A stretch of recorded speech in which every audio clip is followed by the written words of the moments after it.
terme utopie concrète, ça illustre bien les attentes qu'aujourd'hui on ressent de la part des clients que nous on interroge en permanence. Les clients du luxe, ils ont besoin non plus d'utopie qui les éloigne de la réalité, mais d'utopie concrète au sens de la proximité. Il faut vraiment qu'on arrive à déclencher chez eux ce rêve du quotidien, ce rêve du jour même où ça va s'exercer et non plus des choses qui sont intangibles, lointaines et qu'on n'arrivera pas, il faudra attendre pour les toucher.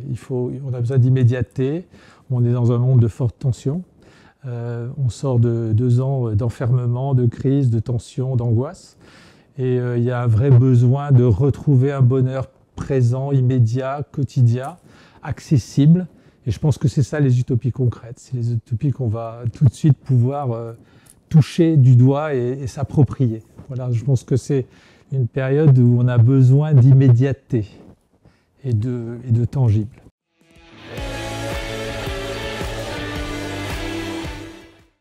Nous, à l'IFOP, on accompagne les marques et les maisons de luxe sur la compréhension des attentes de leurs clients, de leur public.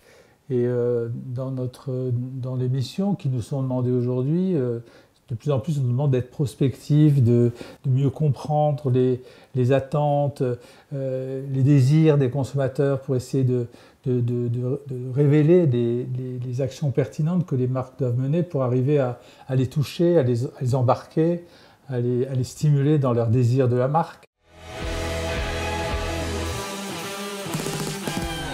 Le futur désirable pour les clients du luxe, c'est un futur qui à la fois doit s'ancrer dans l'engagement. Je pense que la vraie chose qui a changé depuis ces dernières années, c'est l'importance de la notion de l'engagement. L'engagement au sens large, 360 degrés, c'est un engagement qui va de l'environnement, du climat, jusqu'à la supply chain, le contrôle de la production, de la fabrication, et jusqu'à tout ce qui a trait à l'engagement RSE.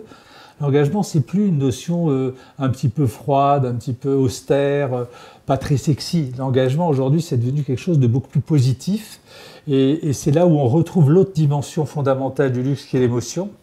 Et donc, ce qui crée le futur désirable du luxe, c'est ce mélange entre l'engagement et l'émotion. Et ce cocktail-là rendra le luxe encore plus désirable qu'il ne l'est aujourd'hui. On le sait, dans les jeunes générations, le luxe aujourd'hui est extrêmement désirable.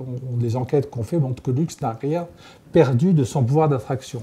Mais c'est un luxe qui doit s'engager différemment et ne pas oublier l'émotion et le plaisir, parce que c'est quand même la valeur numéro 1 de ce qui fait l'impulsion de l'achat du luxe.